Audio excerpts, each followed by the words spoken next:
विश्ववंदनीय विश्व शांतिदूत प्रज्ञाशील समाधीचा उद्गाता महान करुणावान करुणेचा सागर तथागत सम्यक संबुद्ध तथागतांचा पावन पवित्र सद्धम्म, त्या सद्धम्माचा सातत्याने प्रचार आणि प्रसार करणारा सदापूजनीय भिक्खू संघ, बुद्ध धम्म आणि संघ या महान दिनरत्नाचे आम्हा सर्वांना माहिती करून देणारे आम्हा सर्वांचा आधारस्तंभ, भारतीय घटनेचे शिल्पकार बोधिसत्व गुणवेतन डॉक्टर बाबासाहेब आंबेडकर यांच्या धम्मक्रांतीमध्ये शेवटच्या श्वासापर्यंत समर्पित राहतो।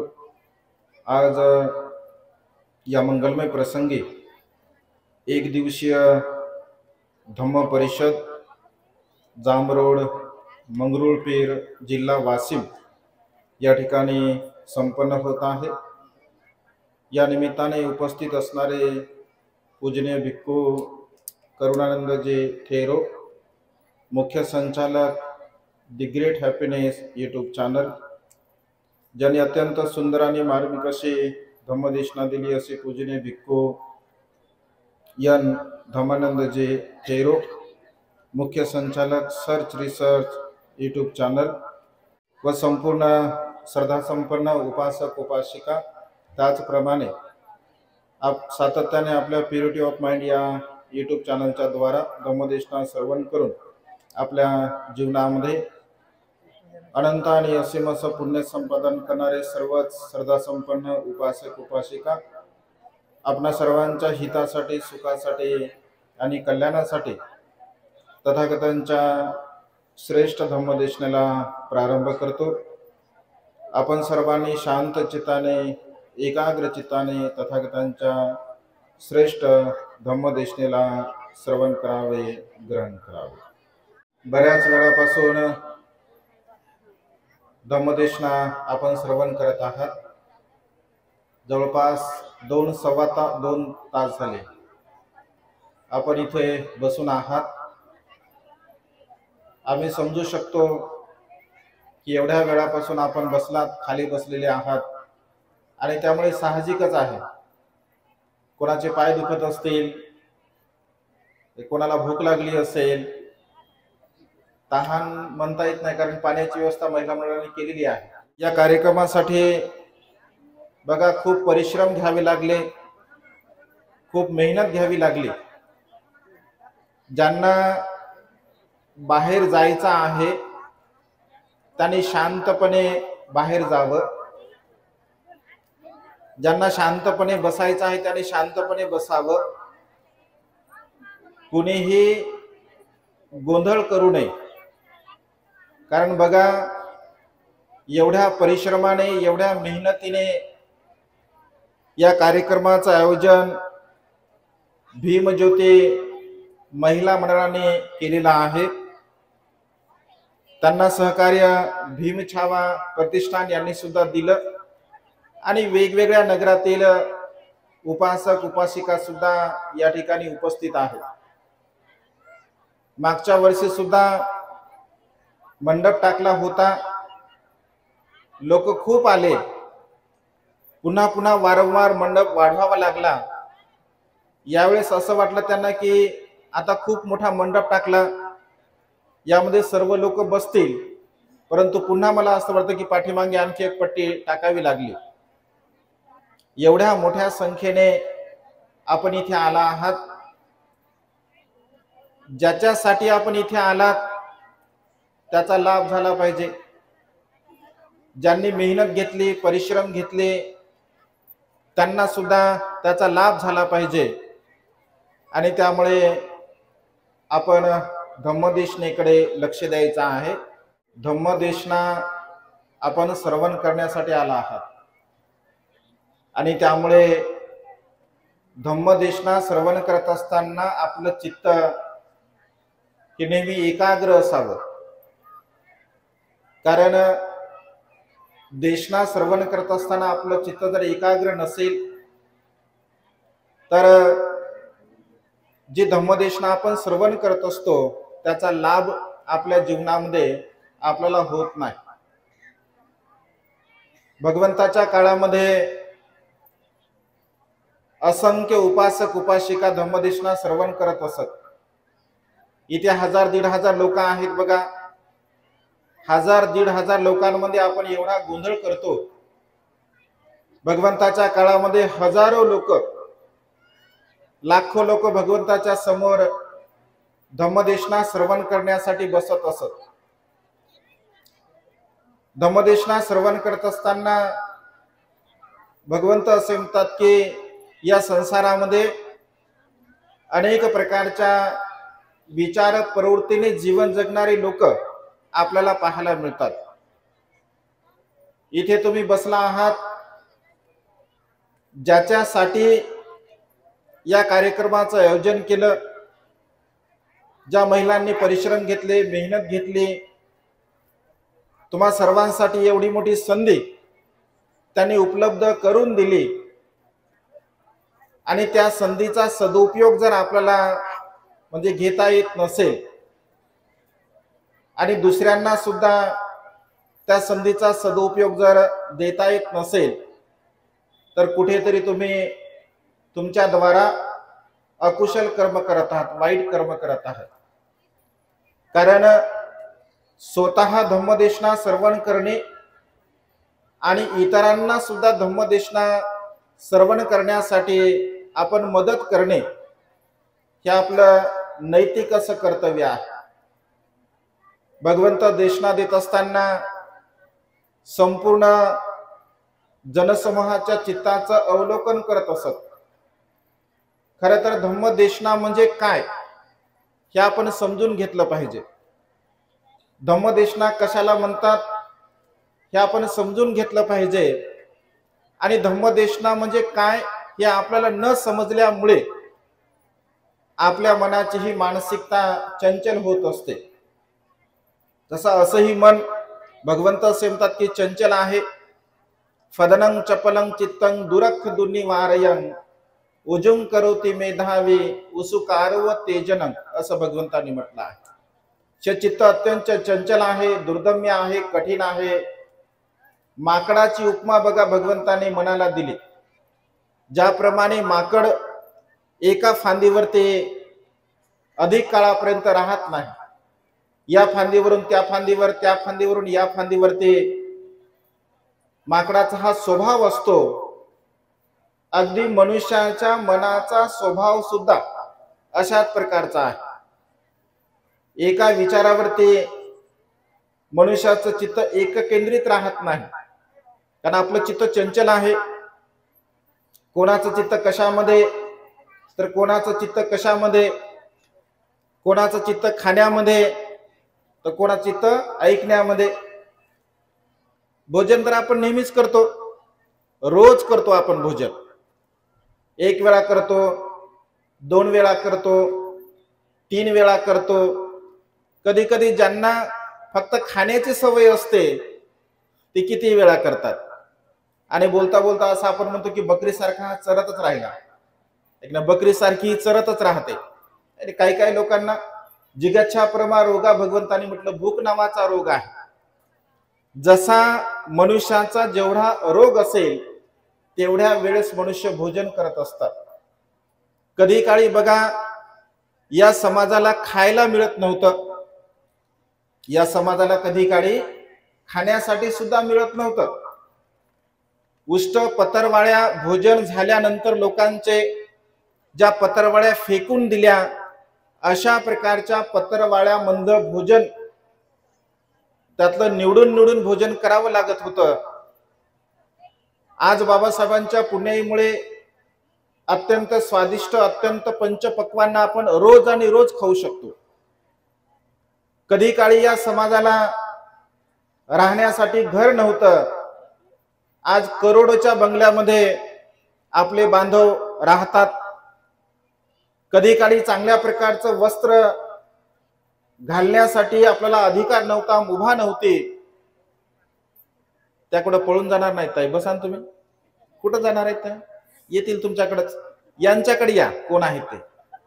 म्हणजे कुंभमेळ्यासारखं होऊ नये, ऐक ना. कुंभमेळ्यासारखं हरवली का हरवली, हरवा हरवीचे कार्यक्रम काय होणार नाही. बघा, म्हणजे आपलं जे चित्त आहे, आपलं जे लक्ष आहे, आपण नेहमी चंचल असतो बघा, नेहमी चंचल.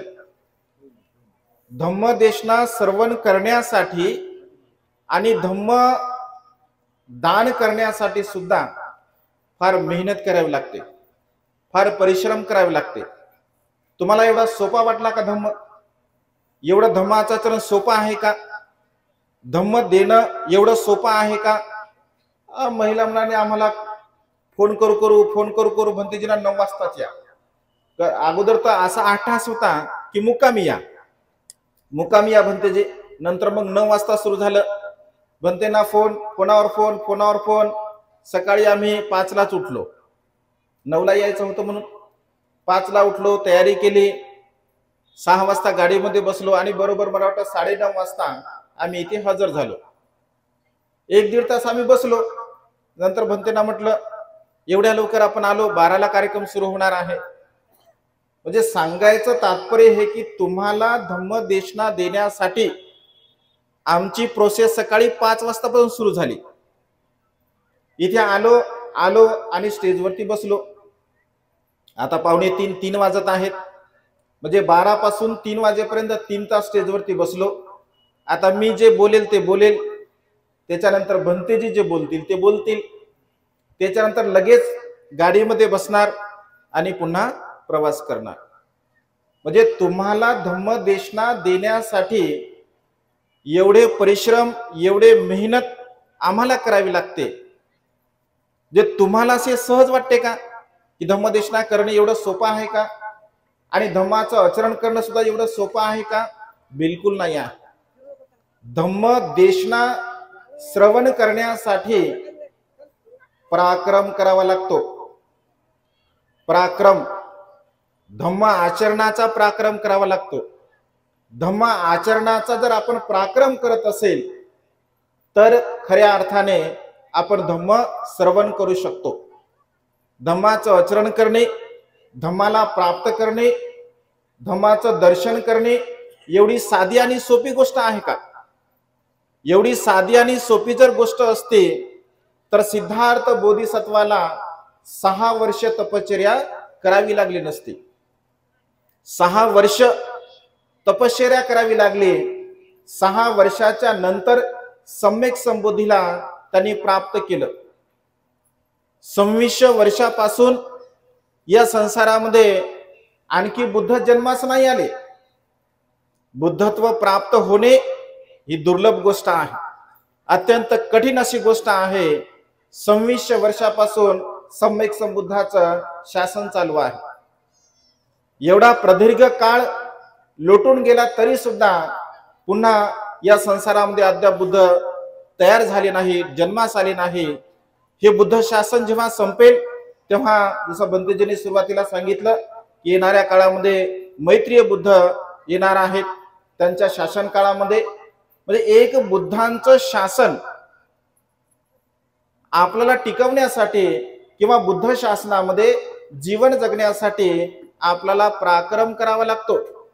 आपल्याला मेहनत करावी लागते, आपल्याला परिश्रम करावे लागतात.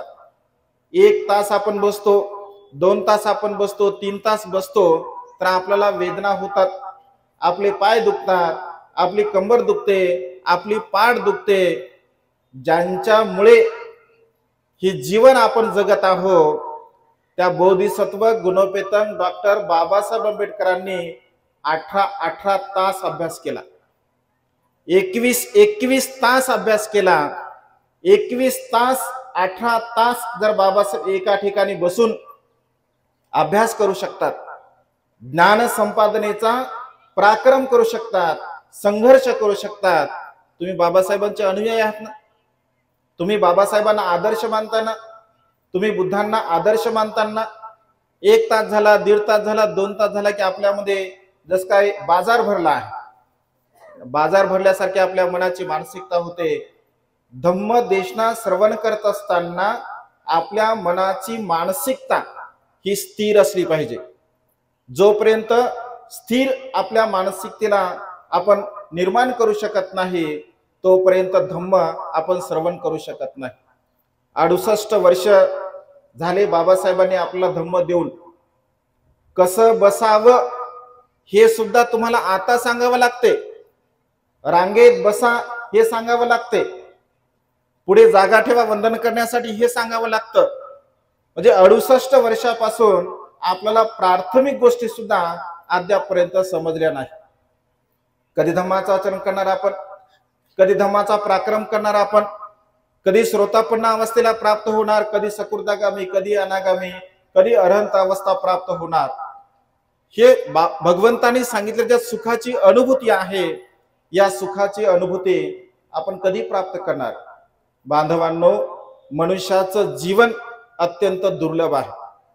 सहजासहजी मनुष्याचा जन्म प्राप्त होत नाही. मनुष्याचा जन्म प्राप्त होणे ही दुर्लभ गोष्ट आहे असं भगवंतांनी म्हटलं आहे. मनुष्याच्या जीवनामध्ये बघा, हा क्षण पुन्हा पुन्हा येत नाही. तुम्हाला जरी सहज प्राप्त झालं, ज्या माता भगिनींनी या कार्यक्रमाची तारीख घेतली, 3 महिन्यापासून त्या तारखेच्या साठी पाठीमागे लागल्या. 3 महिन्याच्या नंतर त्यांना ही तारीख प्राप्त झाली बघा. आणि आजचा दिवस अत्यंत महत्वपूर्ण आहे. आजचा दिवस अत्यंत महत्वपूर्ण आहे. काय आजच्या दिवशी काय, आजच्या दिवसाचं काय महत्व आहे बघा. किती सुंदर दिवस आहे याचा. ज्या महासूर्याला ज्यांनी जन्म दिला, ज्यांनी घडवलं, ज्यांच्या परिश्रमाने, मेहनतीने, त्यागाने जो महासूर्य घडला, अशा रामजी पित्यांचे आज स्मृती दिवस आहे महापुरुषांचा. तर बघा किती म्हणजे औचित्य किती चांगलं आहे बघा. म्हणजे रामजी बाबांच्या स्मृती दिनाचं औचित्य साधून महिला मंडळांनी ही 2 फेब्रुवारीची बघा तारीख घेतली. आणखी 5-6 दिवसानंतर आणखी एक चांगल्या प्रकारचा उत्सव आहे. कोणता? रमाई जयंती आहे 7 फेब्रुवारीला. म्हणजे हा जो महिना आहे आपल्यासाठी अत्यंत महत्वपूर्ण आहे. रमाईचा फार मोठा त्याग आहे बघा. बाबासाहेब असं म्हणतात, माता रमाई सारखी पत्नी जर मला लाभली नसती तर कदाचित मी एवढं मोठं जे कार्य करतो तेवढं कार्य मी करू शकलो नसतो. एवढे बाबासाहेब आपल्या पत्नीच्या प्रती, रमाईच्या प्रती कृतज्ञ भाव व्यक्त करत असतात. म्हणजे मनुष्याच्या जीवनामध्ये कृतज्ञ भाव व्यक्त होणं अत्यंत गरजेचं आहे. भगवंताने हा पवित्र सद्धम्म आपल्याला दिलेला. या सद्धमाचं अनुसरण करणे, या धम्माला जाणणे, या धम्माचं आचरण करणे हे आपलं नैतिक असं कर्तव्य आहे. आणि त्यामुळे धम्माला आपण जाणलं पाहिजे, समजून घेतलं पाहिजे. आज या मंगलमय प्रसंगी एक छोटेखानी उपदेश मी तुम्हाला देण्याचा प्रयत्न करतो. भगवंताने रतन सूक्तामध्ये एक गाथा म्हटली, तसं आपल्या प्युरिटी ऑफ माइंड या चॅनलवरती ही देशना आहे. परंतु तुमची श्रद्धा पाहून ही देशना देण्याचा एक मनामध्ये भाव उत्पन्न झाला. भगवंत असे म्हणतात, ए अर्य सच्चानी विभावयंती गंभीरपयेन सुदेशितानी किंचापि ते होंती भुस्सपमता नते भवं अठ्ठमं आदियन्ते इदंपि संघे रतनं पनीतं एतं सच्चेन सुवती होतो. मनुष्याच्या जीवनामध्ये हा जो धम्म आहे, भगवंताने सांगितलेला हा धम्म गंभीरपयेन सुदेशितानी. भगवंताचा धम्म हा अत्यंत गंभीर आहे. सहज, साधा आणि सोपा भगवंताचा धम्म नाही आहे. गंभीरपयेन सुदेशितानी. ये आर्य सच्चानी भगवंत असे म्हणतात, आर्य सत्याचं गांभीर्यतापूर्वक जेव्हा जेव्हा मनुष्य दर्शन घेत असतो, त्याला जाणत असतो, त्याला समजून घेत असतो, तर तो मनुष्य आपल्या जीवनामध्ये कधीही या संसारामध्ये पुन्हा पुन्हा, ज्याला भव असं म्हटलं आहे, जन्म असं म्हटलं आहे, पुन्हा पुन्हा जन्म तो मनुष्य घेत नाही. 4 आर्य सत्याची भावना करणारा, त्याला जाणणारा, त्याला समजून घेणारा मनुष्य या संसारामध्ये 8वा जन्म घेत नाही. 7 जन्मापर्यंत या संसारामध्ये तो येतो आणि पुन्हा दुःखमुक्त होतो असं भगवंतांनी म्हटलं आहे. गंभीरपयेन सुदेशितानी. भगवंताचा धम्म हा गंभीर आहे. सहज, साधा, सोपा हा भगवंताचा धम्म नाही आहे. गंभीर धम्म आहे. देशना जेव्हा जेव्हा आपण श्रवण करत असतो, धम्म देशना, धम्म देशना, धम्माचं दर्शन. धम्मदेशना म्हणजे काय? धम्माचं दर्शन. धम्माचं दर्शन आपण घेतलं पाहिजे. इथे धम्माचं दर्शन घेण्यासाठी तुम्ही आला आहात. धम्माचं दर्शन घेण्यासाठी आला ना तुम्ही, देशना श्रवण करण्यासाठी आला आहात. मग देशना श्रवण करण्यासाठी जर तुम्ही आला आहात तर तुम्हाला धम्माचं दर्शन झालं पाहिजे, धम्माला तुम्ही जाणलं पाहिजे, धम्माला तुम्ही समजून घेतलं पाहिजे. धम्माला तुम्ही समजून घेसाल, त्याचं दर्शन घेसाल तर खऱ्या अर्थाने तुमचं कल्याण होणार आहे. भगवंत जेव्हा जेव्हा देशना देत असत, आपण जर साहित्याचे अभ्यासक असाल तर भगवंत जेव्हा जेव्हा धम्मदेशना देत असत तेव्हा तेव्हा भगवंत समोर बसलेल्या संपूर्ण लोकांच्या चित्ताचं अवलोकन करायचे आपल्या चित्ताने, आपल्या ज्ञानाने. आणि त्या संपूर्ण लोकांमध्ये एका व्यक्तीला लक्ष करून भगवंत देशना देत असत. एका व्यक्तीला का? कारण त्या संपूर्ण जनसहामध्ये बसलेला व्यक्ती अशा प्रकारचा असायचा की भगवंताच्या प्रती त्याच्या मनामध्ये श्रद्धा असायची, धम्माच्या प्रती श्रद्धा असायची, संघाच्या प्रती श्रद्धा असायची. आणि तो अशा प्रकारचा संकल्प करून भगवंताच्या समोर बसायचा की आज भगवंताची देशना मी श्रवण करणार आहे. त्याच्याकडे भगवंत बघायचे, त्याच्या चित्ताला जाणायचे आणि त्याला उद्देशून भगवंत धम्मदेशना देत असत. ऐकणाऱ्याला असं वाटायचं की भगवंत मलाच बोलत आहे, कारण भगवंतामध्ये ते बल होतं. प्रत्येक व्यक्तीला असायचं की भगवंत मला बोलत आहे. भगवंत ज्या व्यक्तीला उद्देशून देशना देत असत, कारण देशना श्रवण करणारे लोक, जो जनसमूह असतो तो जनसमूह, आता तुम्ही इथे सर्वजण बसला आहात, सर्वांचं चित्त काय सारखंच आहे का? सर्वांचं मन काय सारखं आहे का? बिलकुल नाही आहे. कोणाच्या चित्तामध्ये राग आहे, द्वेष आहे, लोभ आहे, मीपणा आहे, अहमपणा आहे, गर्व आहे, ईर्ष्या आहे, अनेक प्रकारचे विकार आपल्या चित्तामध्ये असतात. आणि या संपूर्ण चित्ताने भरून आपण इथे बसलेले आहात. भगवंताच्या काळामध्ये सुद्धा तसे लोक होते, परंतु काही लोकांचं असंही चित्त असू शकते, काही लोकांचं मन असंही असू शकते की भगवंताची देशना इथे चालू आहे, भगवंताची देशना इथे आपण श्रवण करत आहोत. 26 वर्षापूर्वी भगवंताने जो उपदेश दिला तो उपदेश भिक्खू संघाच्या द्वारा इथे आम्हाला ऐकायला मिळत आहे. कदाचित होऊ शकते अशी श्रद्धा निर्माण होऊ शकते आणि अशा प्रकारच्या श्रद्धेने आपण इथे बसला आहात. मनुष्याचं जसं कुशल कर्म असेल, जसं पुण्य कर्म असेल, त्या कुशल कर्माच्या द्वारा, त्या पुण्य कर्माच्या द्वारा मनुष्याला धम्माचा लाभ होत असतो. सर्वांना सारखा लाभ होत नाही. इथे जरी तुम्ही बसले असाल तरी तुम्हा सर्वांना सारखाच लाभ होईल याची शाश्वती नाही. कारण तुमचं चित्त, तुमचं मन जसं असेल तशा प्रकारे तुम्हाला त्याचा लाभ होईल. तुमचं चित्त जसं आहे, तुमचं कर्म जसं आहे, तुमच्या मनाची मानसिकता जशी आहे तशा प्रकारे तुम्हाला त्याचा लाभ होईल. एका वर्गामध्ये शिकणारे विद्यार्थी, शिक्षक एकच असतो, शिकवणारा तोच असतो, शिकणारे विद्यार्थी तेच असतात. पण सर्वच्या सर्व विद्यार्थी पहिल्या नंबरने पास होतात का? सर्वच्या सर्व विद्यार्थी दुसऱ्या क्रमांकाने, तिसऱ्या क्रमांकाने पास होतात का? का होत नाही? शिक्षक तर एकच आहे, एकाच पद्धतीने सर्वांना शिकवत आहे, तरी सुद्धा मात्र पहिला नंबर कमावणारा विद्यार्थी वेगळा असतो, दुसरा तिसरा क्रमांक कमावणारा वेगळा असतो. का? कारण त्याची बुद्धिमत्ता, त्याचं चातुर्य, त्याची आकलन शक्ती, त्याची प्रज्ञा, त्याची समजून घेण्याची क्षमता ही इतरांपेक्षा भिन्न असते. अगदी तशाच प्रकारे धम्म श्रवण करत असताना आपलं चित्त, आपलं पुण्यकर्म, आपलं कुशल कर्म कशा प्रकारचं आहे यावरती आपल्या धम्मदेशना श्रवण करण्याला हे महत्व आहे. आणि त्यामुळे देशना श्रवण करत असताना आपल्या मनाला आपण ठरवलं पाहिजे, आपल्या मनामध्ये असा विचार केला पाहिजे की मी धम्मदेशना श्रवण करत आहे. 26 वर्षापूर्वी भगवंताने जो अमृतमय धम्म सांगितला आहे त्या अमृतमय धम्माला मी श्रवण करत आहे. श्रद्धा जर आपल्या चित्तामध्ये असेल, बुद्धाप्रती श्रद्धा असेल, धम्माप्रती श्रद्धा असेल, संघाप्रती श्रद्धा असेल, तर त्याचा लाभ आपल्या जीवनामध्ये आपल्याला होत असतो. धम्म श्रवण करणे, धम्म देशना देणे ही सहज आणि साधी सोपी गोष्ट नाही आहे. त्यासाठी परिश्रम करावे लागतात, त्यासाठी मेहनत करावी लागते, त्यासाठी पराक्रम करावा लागतो.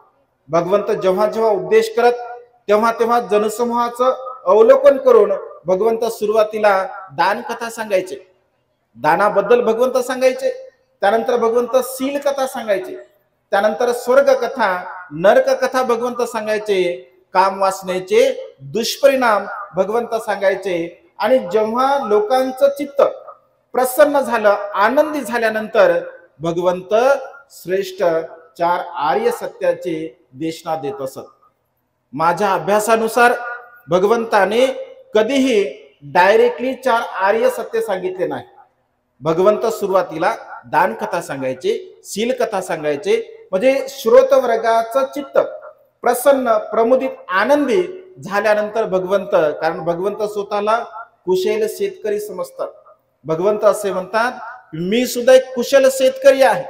ज्याप्रमाणे एखादा कुशल शेतकरी शेतामध्ये पेरणी करत असताना त्या शेताची पूर्णपणे मशागत करत असतो, त्याला नांगरतो, त्याला वखरतो, काडी कचरा काढतो, त्याची पूर्ण मशागत करतो. काळी क्षार जमीन झाल्यानंतर मिरगाच्या पावसामध्ये दर्जेदार शेतीमध्ये तो पहिल्यांदा पेरणी करत असतो. भगवंत असे म्हणतात, मी सुद्धा एक शेतकरीच आहे आणि मी जेव्हा जेव्हा लोकांच्या चित्तामध्ये धम्मरूपी जे फळ आहे, अमृतमय फळ आहे, ती अमृतमय फळ मी लोकांच्या मनामध्ये निर्माण करतो. तणाप्रमाणे लोकांच्या मनातील राग असेल, द्वेष असेल, लोभ असेल, मोह असेल, मीपणा, अहमपणा, गर्व, ईर्ष्या या सर्व प्रकारच्या विकाराला मी काढण्याचं काम करतो. अमृतमय शेती मी करतो, अशा प्रकारे भगवंताने म्हटलं आहे. धम्म देशना जेव्हा जेव्हा आपण श्रवण करत असतो तेव्हा तेव्हा आपल्या चित्तामध्ये अशा प्रकारचा भाव आपण निर्माण केला पाहिजे की भगवंताची देशना मी श्रवण करत आहे. कारण भगवंताचा धम्म हा गंभीर आहे. दर्शन झालं पाहिजे भगवंताच्या देशनेचं. भगवंताच्या देशनेचं जर आपल्याला दर्शन झालं तर आपला लाभ आहे, आपला फायदा आहे, आपलं हित आहे. कारण भगवंत देशना दिल्यानंतर लगेच उपासक उठायचे आणि भगवंताला म्हणायचे. एखादा उपासक ज्यांना धम्माचा लाभ झाला, ज्यांना धम्मचक्षु प्राप्त झाला, ते उपासक उठायचे आणि म्हणायचे, भगवान किती आश्चर्य आहे, भगवान किती अद्भुत आहे. भगवान ज्याप्रमाणे अंधारामध्ये दिवा प्रज्वलित करावा, ज्याप्रमाणे भगवान गुप्त धन उघड करावं, ज्याप्रमाणे भगवान भरकटलेल्या व्यक्तीला रस्ता दिसावा, अगदी तशाच प्रकारे भगवंताने आपला धम्म प्रकाशित केला आहे.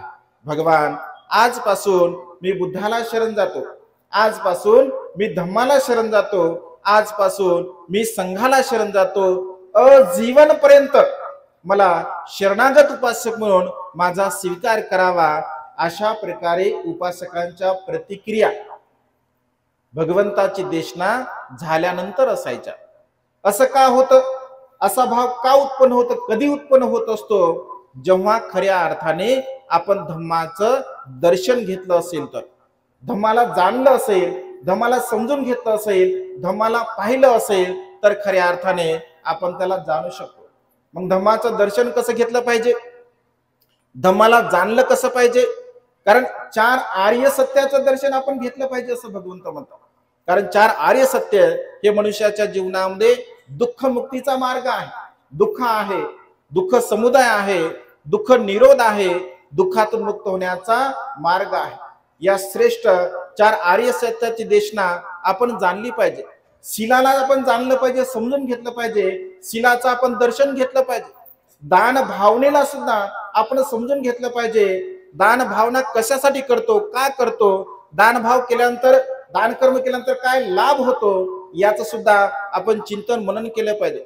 आपण अनापानसती करतो, विपश्यना भावना करतो, त्याचं दर्शन आपण घेतो, तर ते दर्शन कसं घ्यायचं, कशा प्रकारची अनापानसती करायची, कशा प्रकारची विपश्यना भावना करायची, या सर्व गोष्टींचं आपण दर्शन घेतलं पाहिजे. आणि हे सर्व दर्शन आपल्याला धम्म देशनेमधून होत असते. कारण धम्मदेशना तुम्ही श्रवण करता, धम्मदेशना श्रवण करता, धम्माचं तत्वज्ञान याचं तुम्ही दर्शन घेता, पाहता. दर्शन कसं घ्यायचं, कसं दर्शन घेता? आता डोळ्याने आपण बघतो, तुम्ही डोळ्याने बघत आहात, डोळ्याने तुम्ही बघत आहात म्हणजे डोळ्याने आपण दर्शन घेतो. पाहणे म्हणजे दर्शन घेणे, दर्शन घेणे म्हणजे पाहणे. जसं तुम्ही डोळ्याने बघत आहात म्हणजे या संसारामध्ये असंख्य वस्तू आपण डोळ्याने बघत असतो. पण खऱ्या अर्थाने दर्शन घेणे म्हणजे काय? खऱ्या अर्थाने दर्शन घेणे म्हणजे काय? तर त्यामध्ये असणारी जी सत्यता आहे, या सत्यतेला आपण समजून घेतलं पाहिजे. जसं समजून घ्या, दर्शन कसं घेतलं जातं? जसं एखादं गुलाबाचं फुल आहे, उदाहरण म्हणून गुलाबाचं फुल आहे, गुलाबाच्या फुलाकडे पाहिल्यानंतर काय भाव उत्पन्न होतो आपल्याला? सहज भाव काय उत्पन्न होतो की गुलाबाचं फुल अत्यंत सुंदर आहे, अत्यंत सुंदर आहे, आणि ते गुलाबाचं फुल सुंदर आहे असा एक भाव आपल्याला उत्पन्न होतो. आणि लगेच आपल्याला असं वाटतं की ते गुलाबाचं फुल मी घेतलं पाहिजे, त्याला मी तोललं पाहिजे. आणि ते जर सुगंधित असेल, सुगंधित असेल तर तोलल्याबरोबर काय करते मनुष्य? तोलल्याबरोबर काय करते? तोलल्याबरोबर नाकाला लावते, एक तोलल्याबरोबर नाकाला लावते आणि फुलाचा सुगंध कसा आहे हे मनुष्य पाहतो. पाहतो मनुष्य, ते फुल आकर्षित आहे, गंधाने युक्त आहे, रूपाने युक्त आहे, दिसायला छान आहे, मनाला मोहित करणारा आहे. परंतु ही एक बाजू झाली, ही एक दर्शन झालं. तुम्ही त्या फुलाकडे बघितलं, हे तुमचं एका बाजूचं दर्शन झालं. पण दुसऱ्या बाजूने एखादा मनुष्य असा विचार करेल की अरे हे फुल किती सुंदर आहे, गंधाने युक्त आहे, रंगाने युक्त आहे, एवढं चांगलं फुल.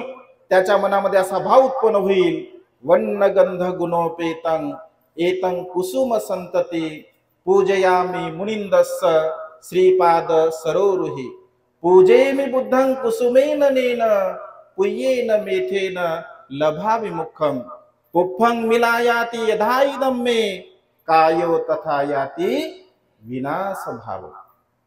दुसरं दर्शन घेत आहे. एका मनुष्याने दर्शन घेतलं, एका मनुष्याने दर्शन घेतलं त्या फुलाचं की ते फुलाचा गंध आहे, त्याने तोडलं, त्याला आवडलं, डायरेक्ट त्याने आपल्याला नाकाला लावलं, सुगंध घेतला त्याचा. दुसऱ्या बाजूने दुसरा मनुष्य असा विचार करतो की अरे हे फुल किती सुंदर आहे, गंधाने युक्त आहे, रंगाने युक्त आहे, एवढ्या चांगल्या प्रकारच्या फुलाने मी भगवंताची पूजा केली पाहिजे, भगवंताच्या चरण कमलाची मी पूजा केली पाहिजे.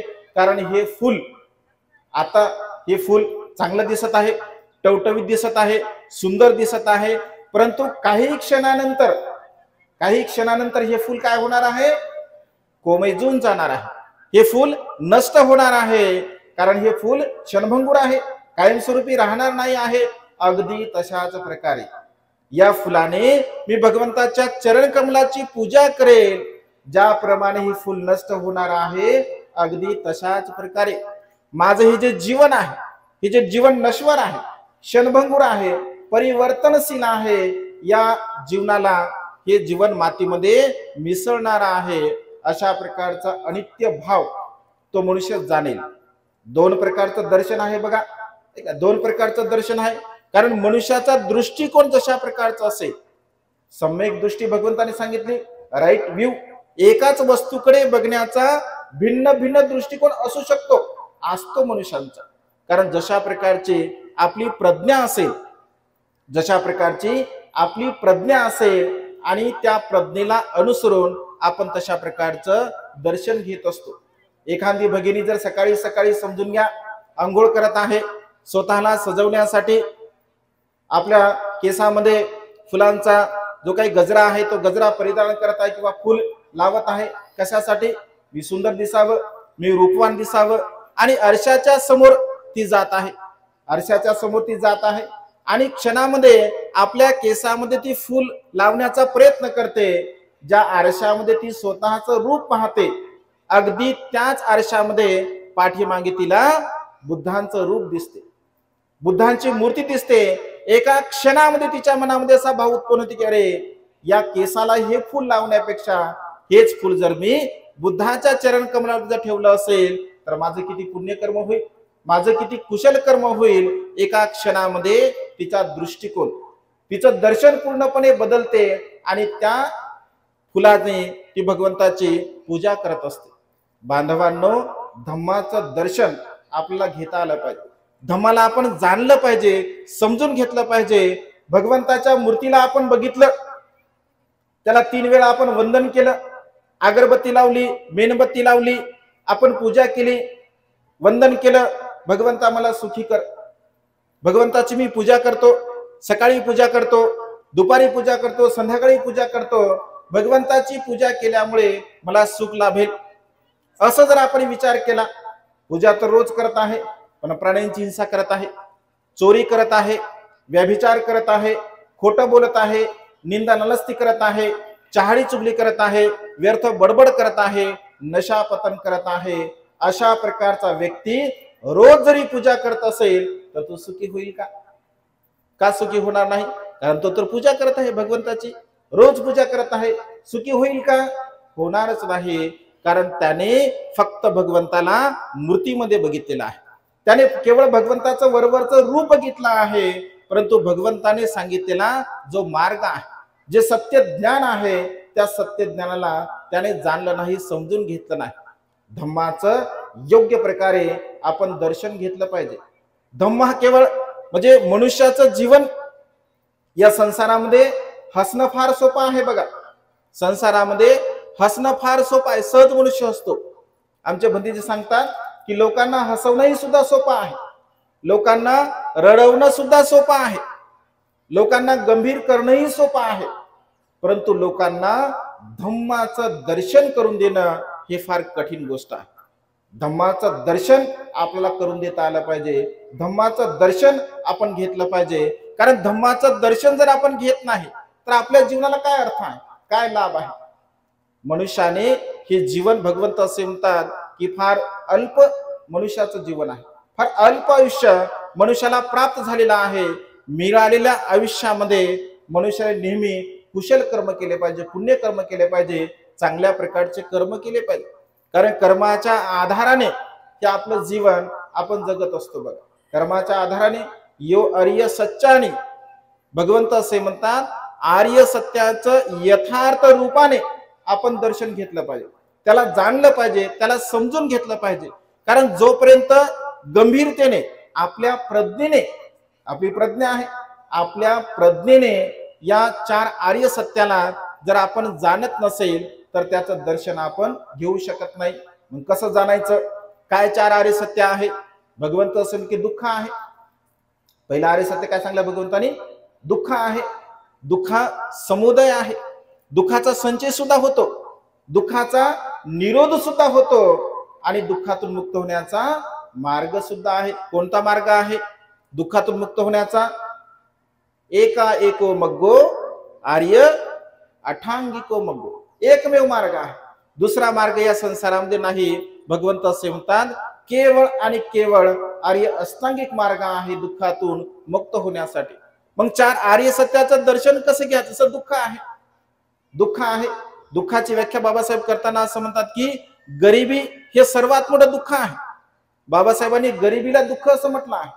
कारण गरीब मनुष्य जेव्हा जेव्हा या संसारामध्ये जन्मास येत असतो, ज्याच्या जीवनामध्ये गरिबी असते. रमाईला समजून सांगताना सुद्धा बाबासाहेब सांगतात की रमाई, गरिबी हे फार मोठं दुःख आहे, या दुःखाला आपल्याला समोर जायचं आहे, या दुःखाला आपल्याला पेलायचं आहे. कारण बाबासाहेबांच्या जीवनामध्ये सुद्धा गरिबीचे चटके बाबासाहेबांनी सुद्धा भोगले, माता रमाईने सुद्धा गरिबीचे चटके भोगले आणि त्यामुळे गरिबी सुद्धा एक दुःख आहे असं बाबासाहेब म्हणतात. भगवंताने आध्यात्मिक दृष्टिकोनातून दुःखाची व्याख्या केली आहे. दुःखाची व्याख्या करताना भगवंत असे म्हणतात, जन्म घेणे दुःख आहे. भगवंताने व्याख्या केली दुःखाची. दर्शन घ्यायचंय आपल्याला 4 आर्य सत्याचं आपल्या प्रज्ञेच्या द्वारा आपण कशा प्रकारचं दर्शन करतो? कारण धम्मदेशना श्रवण करतात तुम्ही, मग धम्मदेशना जर तुम्ही श्रवण करत आहात तर त्या देशनेचं दर्शन तुम्हाला झालं पाहिजे, त्या धम्माचं दर्शन झालं पाहिजे, त्या धम्माला तुम्ही जाणलं पाहिजे, समजून घेतलं पाहिजे. जोपर्यंत धम्माला तुम्ही जाणणार नाही, समजून घेणार नाही, तोपर्यंत खऱ्या अर्थाने तुम्ही दर्शन करू शकणार नाही. 4 आर्य सत्य सांगताना दुःखाची व्याख्या भगवंताने केली. 12 प्रकारच्या कड्या भगवंताने दुःखाचे सांगितले आहे. जन्म घेणे दुःख असं भगवंत म्हणतात. जन्म घेणे दुःख आहे. जन्म घेणे दुःख आहे की सुख आहे? जन्म घेणे दुःख आहे का सुख आहे? मग तुम्हाला मुलगा झाला, तुम्हाला नातू झाला, तर तुम्ही रडता का हसता? मग कसं काय म्हणतात जन्म घेणे दुःख आहे? जन्म घेणे दुःख आहे की सुख आहे? लगेच बदललंय. कोणी म्हणते आता सुखी आहे. म्हणजे लगेच दर्शन बदललं आपलं एका क्षणामध्ये.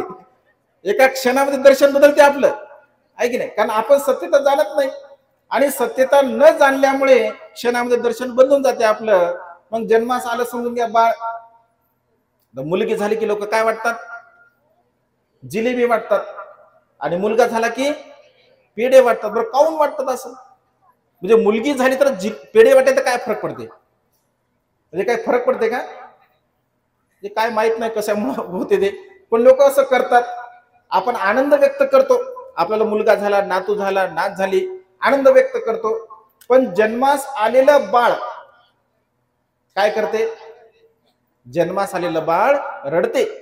जर समजून घ्या जन्मास आलेलं बाळ जर रडलं नाही, बाळ जर रडलं नाही तर काय होते? त्याला रडवलं जाते, त्याला रडवलं जाते, त्याला थाप मारली जाते, त्याला चिमटा घेतला, जे काही प्रयत्न करायचे असतील त्याला प्रयत्न केले जातात. जेव्हा पहिल्यांदा बाळ रडते तेव्हा सगळ्याला आनंद होते. बाळ जेव्हा पहिल्यांदा रडते तेव्हा सगळ्यांना आनंद होतो. का? कारण बाळ हे जिवंत आहे असं गृहीत धरले जाते. बाळ रडलं म्हणजे जिवंत आहे. भगवंत असे म्हणतात की सगळं म्हणजे परिवारातील जे काही जेवढे लोक असतात ते सर्वच्या सर्व लोक आनंद व्यक्त करतात त्या क्षणी, परंतु ज्याचा जन्म झाला ते मात्र रडत असते. किती शोकांतिक आहे बघा. म्हणजे जन्मास आलेलं बाळ हे रडत आहे, बाकीचे मात्र हसत आहे. कशामुळे? भगवंत असे म्हणतात की जन्म हे दुःख आहे. का दुःख आहे? कारण त्याने मातेच्या गर्भातून बाहेर प्रवेश केला. मातेच्या गर्भामध्ये असताना त्याला कशाची गरज नव्हती. त्याला अन्नाची गरज नव्हती, त्याला पाण्याची गरज नव्हती, त्याला हवेची गरज नव्हती, कारण माता सर्व काही त्याला देत होते. परंतु जेव्हा मातेची नाळ तोडल्या गेली, आता मातेपासून तो वेगळा झाला, भिन्न झाला. त्याला स्वतःची गरज आहे आता. त्याला स्वतःची गरज आहे आता, कारण त्याला स्वतः तयार करावं लागणार आहे. त्याला अन्नासाठी प्रयत्न करावा लागणार, त्याला पाण्यासाठी प्रयत्न करावा लागणार, त्याला जीवन जगण्यासाठी प्रयत्न करावे लागतात. आणि तेव्हापासून तो मागत राहतो, दे दे दे दे, शेवटच्या क्षणापर्यंत, मृत्यूच्या क्षणापर्यंत दे दे म्हणत राहतो आणि मृत्यूला प्राप्त होत असतो. जन्म घेणे दुःख आहे, कारण जन्मास आलेल्या मनुष्यांच्या तृष्णा त्याच्या सोबत येत असतात. मग मी माझ्यासाठी अशी भावना उत्पन्न होते, मी असा, मी तसा, माझं असं, माझ्यासारखा कुणीच नाही, मी जसा आहे तसा कोणी नाही, अशा प्रकारची भावना, अशा प्रकारचा अहंभाव, अशा प्रकारची विचिकित्सा, शीलबद्ध परामर्श त्या मनुष्यांच्या चित्तामध्ये निर्माण होत असतो. या सत्याला जाणलं पाहिजे, याचं दर्शन घेतलं पाहिजे आपण की जन्म घेणे दुःख का आहे. जन्म घेणे दुःख का आहे? कारण त्याच्या जीवनामध्ये त्या क्षणापासून तृष्णेची सुरुवात होत असते. त्याला माझं, मी आणि माझ्यासाठी अशा प्रकारचा भाव त्याच्या चित्तामध्ये, त्याच्या मनामध्ये निर्माण होत असतो. आणि त्यामुळे जन्म घेणे हे दुःख आहे, याला आपण जाणलं पाहिजे, याला आपण समजून घेतलं पाहिजे. यथार्थ दर्शन आपण त्याचं घेतलं पाहिजे. जन्म घेणे दुःख आहे, त्याच्यानंतर आजार पण दुःख आहे. आजार पण सुद्धा दुःख आहे. एखादा मनुष्य जर आजारी पडला, कोणी असं म्हणते का की हा आजार फार चांगला आहे, हा आजार मला राहू द्या, हा आजार मला असला तर काही फरक पडत नाही, असं कोणीही म्हणत नाही. कारण छोटा मोठा जरी आजार असेल तरी सुद्धा आपल्याला दुःख देणारा ठरत असतो. पण भगवंत असे म्हणतात की मनुष्याचं जीवन आहे तर मनुष्याचं हे नश्वर जीवन आहे, क्षणभंगुर आहे, परिवर्तनशील आहे, त्याच्यामध्ये आजार हे पडणारच आहे. कधी कधी काही आजार कर्माचे असतात, काही आजार जे काही निसर्गामध्ये जे परिवर्तन होत असते त्या परिवर्तनाला अनुसरून आजार असतात. आजारी मनुष्य पडत असतो. आजार पण सुद्धा हे दुःख आहे. त्यानंतर म्हातारपण सुद्धा दुःख आहे. म्हातारपण दुःख आहे. कसं म्हातारपण दुःख आहे? कारण मनुष्य जेव्हा जेव्हा या ऊर्ध्वत्वाकडे वळतो, म्हातारपणाकडे मनुष्य जेव्हा जेव्हा वळतो तेव्हा तेव्हा मनुष्याला दुःख होते. का होते? त्याला असं वाटते आता मी मृत्यूला प्राप्त होत आहे.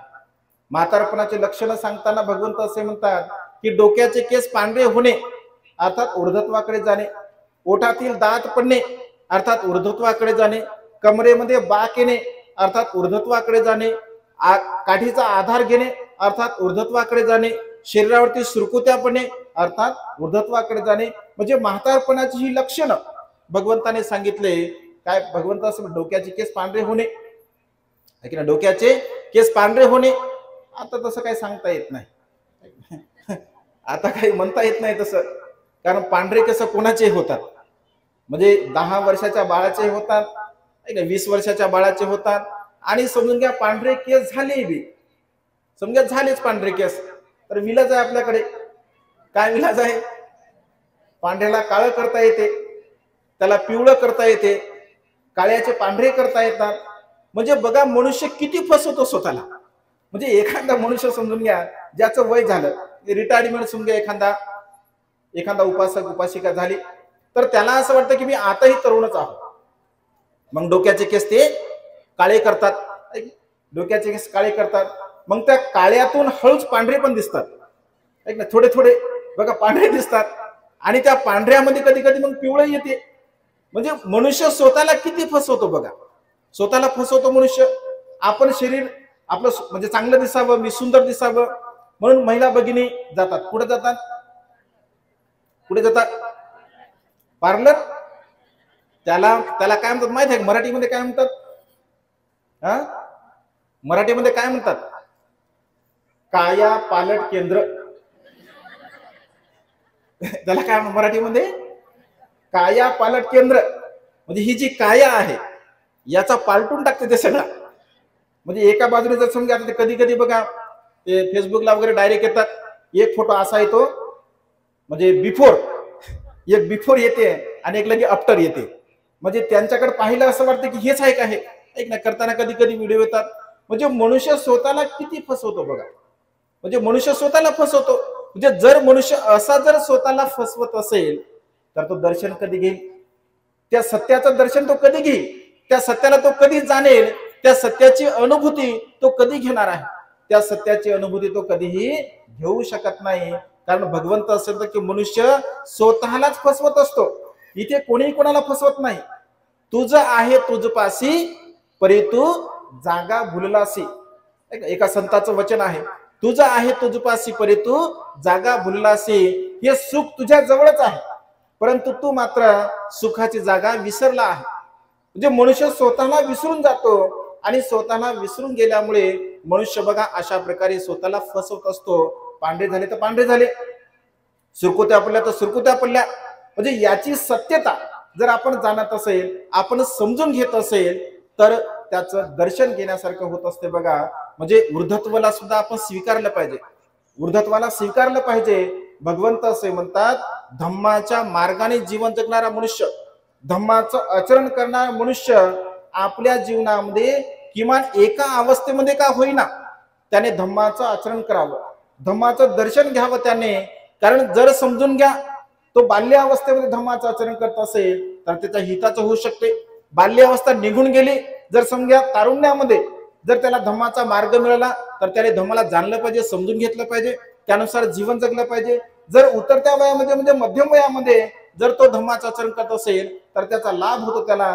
किंवा उतरत्या वयामध्ये म्हणजे शेवटच्या काळामध्ये का होईना आपण धम्माचं आचरण केलं पाहिजे, धम्माला जाणलं पाहिजे, धम्माला समजून घेतलं पाहिजे. कारण मनुष्याच्या जीवनामध्ये धम्माचं दर्शन करणं अत्यंत महत्वपूर्ण आहे बघा. नाहीतर मनुष्याच्या जीवनाची अवस्था अशी होते, ज्या सुखासाठी आपण संपूर्ण जीवन जगतो, ज्या सुखासाठी आपण धडपडतो, ज्या सुखासाठी आपण प्रयत्न करतो आणि नेमकं सुख म्हणजे काय हेच मनुष्याला बघा समजत नाही. आयुष्य जातं आपलं सुख सुख सुख म्हणण्यामध्ये. कारण सुखाची आपली व्याख्या वेगळी आहे, प्रत्येक मनुष्याची सुखाची व्याख्या ही वेगवेगळी आहे. ज्यांना अन्न नाही आहे, ज्याला अन्न नाही, जो उपासी आहे, उपासी मनुष्याला जर अन्न दिलं तर त्या क्षणी ते सुखी आहे. एखादा तहानलेला मनुष्य आहे, तहानेने व्याकुळ आहे आणि त्याला जर तिथे पाणी दिलं तर त्या क्षणी तो सुखी आहे. एखादा उन्हामध्ये अनवाणी पायाने चालणारा मनुष्य आहे, जर त्याला कोणी चप्पल दिली तर ते क्षण त्याच्यासाठी सुखाचा आहे. कोणाच्या अंगात वस्त्र नसेल, त्याला जर त्यांनी वस्त्र दिलं तर त्याला ते सुखाचं माध्यम आहे. म्हणजे वेगवेगळ्या प्रकारच्या व्याख्या सुखाच्या आहे. परंतु भगवंत असे म्हणतात, निब्बानं परमं सुखं, निर्वाणासारखं सुख या संसारामध्ये दुसरं कोणतंच नाही आहे. निर्वाण हे सर्वश्रेष्ठ सुख आहे. निब्बाण अर्थात निर्दोष जीवन, ज्या जीवनामध्ये कुठल्याही प्रकारचा दोष नाही, ज्या जीवनामध्ये कुठल्याही प्रकारची आपत्ती विपत्ती नाही, जे जीवन निर्मळ आहे, परिशुद्ध आहे, ज्या जीवनात राग नाही, द्वेष नाही, लोभ नाही, मोह नाही, मीपणा, अहंपणा, गर्व, ईर्ष्या, कोणत्याही प्रकारचा विकार ज्या जीवनामध्ये नाही, अशा प्रकारचं निर्दोष जीवन. निर्वाण म्हणजे मरणे नव्हे, निर्वाण म्हणजे मरणे नव्हे. कारण अनेक लोकांना असं वाटतं की निर्वाण म्हणजे मरणे. अनेक लोकांना असं वाटतं, कारण आम्ही जेव्हा जलदान विधीला जातो लोकांकडे प्रोग्राम करण्यासाठी, तर जलदान विधीला मूर्तीला प्राप्त झाल्यानंतर त्या फोटोवर लिहिलेलं असते. जर समजा थोडंफार धार्मिक काम करणार असेल तर मग त्याच्या नावासमोर लिहिलं ते निर्वाणस्थ. आयुष्यभर दारू पिला, निर्वाणस्थ. आयुष्यभर प्राण्यांची हिंसा केली, नाव निर्वाणस्थ. म्हणजे निर्वाण नेमकं कशाला म्हणतात? ज्याने कधी कधी आम्ही चर्चा करतो, एखादा मनुष्य जर आयुष्यभर दारू पिते, अकुशल कर्म करते, वाईट कर्म करते, पाप कर्म करते आणि मृत्यूला प्राप्त होतो. आणि मृत्यूला प्राप्त झाल्यानंतर कोणाच्या परिचित भंतेजी असतात, ते येतात, भंतेजी अशा अशा प्रकारचा व्यक्ती मृत्यूला प्राप्त झाला, चला कार्यक्रमाला. ज्याने आयुष्यभर कधी शील ग्रहण केलं नाही, ते मेल्यानंतर तिथं शील द्यावं लागतं आम्हाला. पण शील देतो आपण स्मशानभूमीमध्ये, म्हणजे कधी शील पालन केलं नाही, त्याचा आणि शीलाचा काही संबंध नाही, अशाही व्यक्तीसाठी स्मशानामध्ये त्याच्यासाठी जाऊन शील द्यावं लागते. बघा, म्हणजे नेमकं आपण काय करतो, कशासाठी, कसं जीवन जगतो, याची अनुभूती आपल्याला नसल्यामुळे बघा ही गलफत होत आहे. आणि त्यामुळे दर्शन घेणं अत्यंत गरजेचं आहे. धम्माचं दर्शन आपण घेतलं पाहिजे. तर हे जे जीवन आहे, या जीवनाला आपण समजलं पाहिजे, समजून घेतलं पाहिजे. म्हणजे स्वतःला फसवलं नाही पाहिजे. सत्यता आपण स्वीकारली पाहिजे की मृत्यू हे सत्य आहे, जन्म हे सत्य आहे, तर मी माझा आणि माझ्यासाठी याचा मी त्याग केला पाहिजे. आजारपण येणारच आहे, त्याला मी स्मृतीने जाणलं पाहिजे, समजून घेतलं पाहिजे, हे सत्य आपण स्वीकारलं पाहिजे. वृद्धत्व, म्हातारपण येत आहे, याचं दर्शन आपण सत्यता जाणली पाहिजे, समजून घेतले पाहिजे. कारण जन्मास येणारा प्रत्येक मनुष्य, प्रत्येक सत्व एक ना एक दिवस मृत्यूला प्राप्त होणार आहे. हा निसर्गाचा नियम आहे. चांगला असेल तरी मरणार आहे, वाईट असेल तरी मरणार आहे, श्रीमंत मरणार आहे, गरीब मरणार आहे, लुळा असेल, पांगळा असेल, कुठल्या जातीचा, धर्माचा, पंथाचा, संप्रदायाचा, कोणत्याही प्रकारचा व्यक्ती असेल, एक ना एक दिवस मरणार आहे. मग जर मृत्यूला प्राप्त होणार आहे तर दुःख कशासाठी, शोक कशासाठी, भय कशासाठी, चिंताग्रस्तता कशासाठी? भगवंत असे म्हणतात हे दुःखाचं कारण आहे. त्याच्या समोर चालून भगवंत असे म्हणतात, पियोबी दुःखा अपियोबी दुःखा. त्याच्या पूर्वी भगवंत असे म्हणतात, यंपींची न लभंती दुःखा. इच्छेची पूर्ती न होणे हे सुद्धा दुःखकारक आहे. इच्छेची पूर्ती, इच्छा, आपली इच्छा जर पूर्ण नाही झाली तर मनुष्याला दुःख होते का नाही? एखादी इच्छा तुम्ही मनामध्ये व्यक्त केली आणि ती इच्छा जर पूर्ण नाही झाली तर आपल्याला दुःख होते का नाही? होतेच ना. म्हणजे अगदी छोट्या छोट्या इच्छा जरी आपल्या असतील, दुःख होते. अहो एवढं कशाला? सकाळच्या भाजीमध्ये जर मीठ कमी झालं तरी आपलं दुःख होते. आजची भाजी काय बरोबर झाली नाही म्हणते. म्हणजे कधी कधी तारतम्य बिघडून जाते. म्हणजे त्या एका छोट्याशा मिठापासून सुद्धा वाद होतो, विवाद होतो, भांडण होते, तंटा होते. का? आणि इच्छेसारखं झालं नाही, मनासारखं झालं नाही, मला जसं पाहिजे तसं नाही झालं, त्यामुळे दुःख होत आहे. बघा, मनुष्याच्या इच्छा पूर्ती न होणे हे सुद्धा मनुष्याचं दुःखाचं कारण आहे. भगवंत असे म्हणतात की इच्छा आपण आपल्या मनामध्ये निर्माण कराव्या. इच्छा अशा प्रकारच्या निर्माण कराव्या की ज्या इच्छेला अनुसरून आपलं जीवन हे सुखाकडे गेलं पाहिजे. माता विशाखेच्या इच्छा होत्या. माता विशाखेने इच्छा संकल्प मनामध्ये केले होते. जेव्हा माता विशाखा पूर्वाराम विहारामध्ये गीत गाते आणि गीत गायल्यानंतर बाकीचे भिक्षू जे की त्यांना तेवढं ज्ञान नसते, तर ते म्हणतात की भगवान, विशाखा फार दुःखी आहे, भगवान फार कष्टी आहे. भगवान ती रडत होते, ती आक्रोश करत होते. भगवंत म्हणतात की भिक्षूंनो, माझी पुत्री रडत नव्हती, माझी पुत्री आक्रोश करत नव्हती, तर भगवंत ती असं का करत होती? तर भगवंत असे म्हणतात की तिचे संकल्प पूर्ण झाले आणि त्या संकल्पाच्या उत्साहामध्ये ती गीत गात होती. कोणते संकल्प होते? माता विशाखा म्हणते, मी माझ्या जीवनामध्ये भगवान संकल्प केले होते. संकल्प माता विशाखासारखे असावे, संकल्प राजा बिंबिसारासारखे असावे. काय संकल्प होता माता विशाखेचा? माता विशाखा म्हणते की भगवान, मी संकल्प केला होता की माझ्या श्रावस्तीमध्ये म्हणजे विहारामध्ये किंवा श्रावस्तीमध्ये जो जो भिक्षू येईल त्या त्या भिक्षूंना मी भोजन दिलं पाहिजे. जो जो भिक्षू श्रावस्तीमधून बाहेर जाईल त्या भिक्षूंना मी भोजन दिलं पाहिजे. जो जो भिक्षू श्रावस्तीमध्ये येईल त्याला मी चिवर दिलं पाहिजे. श्रावस्तीमधून जाणाऱ्या भिक्षूला मी चिवर दिलं पाहिजे, त्याला मी औषधी दिली पाहिजे, त्यांना मी शयनासन दिलं पाहिजे, त्यांना मी विहार निर्माण करून दिलं पाहिजे. म्हणजे अशा प्रकारचे संकल्प बघा माता विशाखेचे होते आणि ते संकल्प पूर्ण झाले. तेव्हा माता विशाखेला आनंद झाला. म्हणजे मनुष्याच्या जीवनामध्ये आपण जे संकल्प करत असतो, म्हणजे इच्छा जे आपण निर्माण करत असतो, त्या इच्छेमुळे स्वतःला सुद्धा सुख झालं पाहिजे आणि इतरांना सुद्धा सुख झालं पाहिजे. कारण इतरांना जर त्या संकल्पनेमुळे किंवा त्या विचारामुळे जर दुःख होत असेल तर त्याचा लाभ मात्र काही होत नाही. कधी कधी आपल्या इच्छा माराव्या सुद्धा लागतात, कधी कधी इच्छा माराव्या सुद्धा लागतात. माता रमाईची इच्छा होती बघा, भविष्याचा विचार करून कधी कधी त्या इच्छेला मारावं सुद्धा लागते. माता रमाईची इच्छा होती, काय होती? काय होती माता रमाईची इच्छा? माता रमाईची इच्छा होती ना की मला एकदा पंढरपूरला जायचं आहे. माता रमाईची इच्छा होती. माता रमाईने अनेक वेळा बाबासाहेबांनी ती इच्छा व्यक्त करून दाखवली, परंतु बाबासाहेबांनी ती इच्छा पूर्ण केली नाही. बाबासाहेब असं म्हणतात की रमा, रामू, तिथे आपण कशाला जायचं आहे? तो पांडुरंग आपल्याला दर्शन देत नाही आहे, तिथे विषमता आहे, तिथे आपल्यासारख्या गरिबांना स्थान नाही आहे, अस्पृश्यांना स्थान नाही आहे. मग आपण जर तिथे गेलो तर काय लाभ होणार आहे? आपण अशा प्रकारचं पंढरपूर निर्माण करू, जिथे समता असेल, जिथे स्वातंत्र्य असेल, बंधुत्व असेल, तिथे सर्वांना समानतेची वागणूक निर्माण करता येईल, अशा प्रकारचं पंढरपूर आपण निर्माण करू. बाबासाहेबांनी निर्माण केलं नागपूर या भूमीमध्ये धम्मदीक्षा देऊन. बाबासाहेबांनी आपल्या प्रिय पत्नीची इच्छा मात्र पूर्ण केली नाही. जर समजून घ्या, इच्छा पूर्ण केली असती तर काय झालं असतं? जर समजून घ्या, बाबासाहेब रमाईला पंढरपूरला घेऊन गेले असते तर काय झालं असतं? दीक्षाभूमीला लोक कमी गेले असते आणि लोक पंढरपूरच्या वाऱ्या केल्या असत्या. पंढरपूरला लोक गेले असते का? बाबासाहेबांनी रमाईला पंढरपूरला घेऊन गेले, असा विचार लोकांच्या मनामध्ये आला असता. म्हणजे येणाऱ्या काळातले बोधिसत्व धोके जाणतात, पाहतात. एकीकडे बाबासाहेब असं म्हणतात, मला जर आयुष्य लाभलं तर पंढरपूरचा विठ्ठल दुसरा तिसरा कोणी नसून भगवंत आहे हे मी सिद्ध करू शकतो. एकीकडे बाबासाहेब असंही म्हणतात, दुसऱ्या बाजूने मात्र रमाईची इच्छा बाबासाहेब पूर्ण करत नाही. कारण बाबासाहेब असं म्हणतात की सध्या त्याची जी परिस्थिती आहे, सध्याचं जे वातावरण आहे ते मात्र भिन्न आहे, वेगळं आहे आणि त्यामुळे सध्या जे काही आपल्याला हवं आहे ते आपण करण्याचा प्रयत्न केला पाहिजे.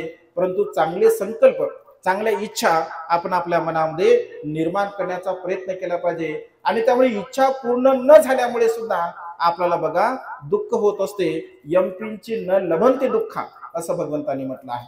परंतु इच्छा जर माता विशाखासारख्या असत्या, इच्छा जर बिंबिसारासारख्या असतात, कारण बिंबिसार भगवंत की भगवंत माझ्या नगरामध्ये यावे, भगवंताची मी पूजा करावी, त्यांना भोजन द्यावं, त्यांना चिवर द्यावं, त्यांची देशना ऐकावी, अशा प्रकारच्या इच्छा बिंबिसाराने सुद्धा व्यक्त केल्या होत्या. ज्या इच्छा आपण सुद्धा अशा प्रकारच्या मनामध्ये निर्माण केल्या पाहिजे. ज्या इच्छा दुःख निर्माण करतील, दुःख उत्पन्न करतील, अशा इच्छा आपण कधीही निर्माण करू नये. आणि त्यामुळे भगवंत असे म्हणतात, इच्छेची पूर्ती न होणे हे सुद्धा दुःखकारक आहे. त्याच्या समोर जाऊन भगवंत असे म्हणतात, पियोबी दुःखा अपियोबी दुःखा.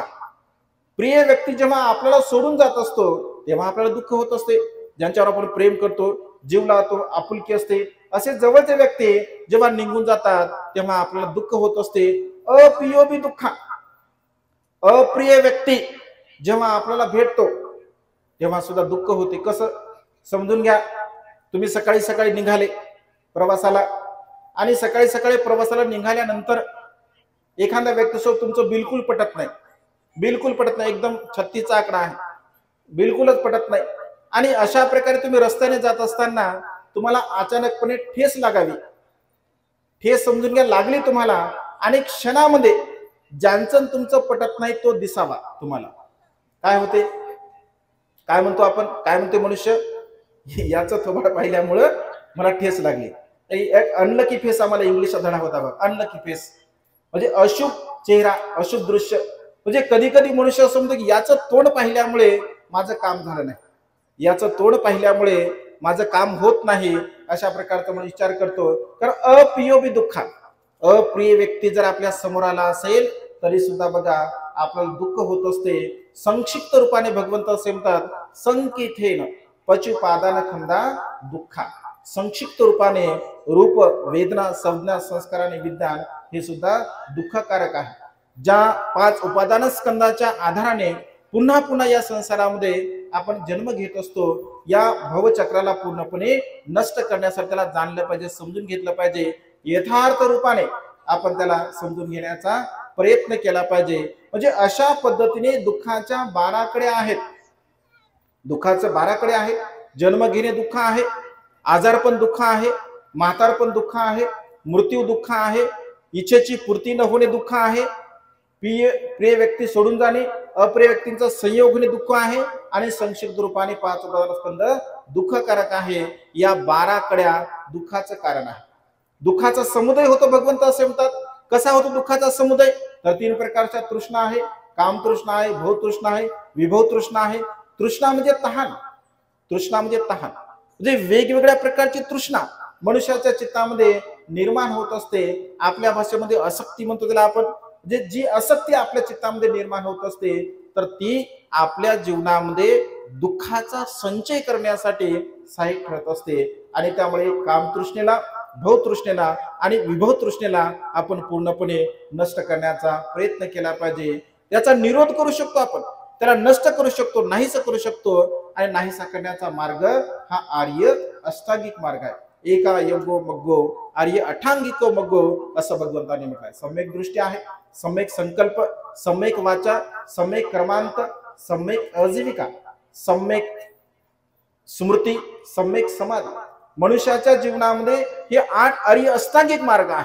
भगवंत असे म्हणतात की या 8 अंगाचं जर आपण अनुसरण केलं, जाणलं, समजून घेतलं, यथार्थ रूपाने या आर्य अष्टांगिक मार्गाचं जर आपण दर्शन घेतलं, तर खऱ्या अर्थाने आपण दुःखमुक्तीच्या मार्गाकडे वाटचाल करत असतो. आणि त्यामुळे बांधवांनो, आपण धम्मदेशना जेव्हा जेव्हा स्मरण करत असतो, तर त्याचं दर्शन करण्याचा आपण प्रयत्न केला पाहिजे, त्याला जाणलं पाहिजे, त्याला समजून घेतलं पाहिजे. वरवर जर आपण तशा प्रकारे जीवन जगत असेल, वरवर जर आपण जीवन जगत असेल, तर आपल्या जीवनाचा काय लाभ आहे. पशुमध्ये आणि मनुष्यामध्ये फरक आहे. भगवंत असे म्हणतात, पशुमध्ये आणि मनुष्यामध्ये फरक आहे. काय फरक आहे, काय फरक आहे पशुमध्ये आणि मनुष्यामध्ये. पशु दान पुण्य करू शकतो का, पशु शिलाचं पालन करू शकतो का, का करू शकत नाही. कारण प्राण्याला विवेक नाही, प्राण्याला बुद्धी नाही आहे, परंतु मनुष्याला विवेक आहे, प्रज्ञा आहे. आणि आपल्या प्रज्ञेच्या द्वारा मनुष्य दान करू शकतो, शील पालन करू शकतो, प्रज्ञेचा अभ्यास करू शकतो. म्हणजे आपल्याला दुःखमुक्तीच्या मार्गाकडे वाटचाल करण्यासाठी जे जे काही कुशल कर्म, पुण्य कर्म आपल्याला करायचे असतात, तर तो मनुष्य करू शकतो यथार्थ रूपाने.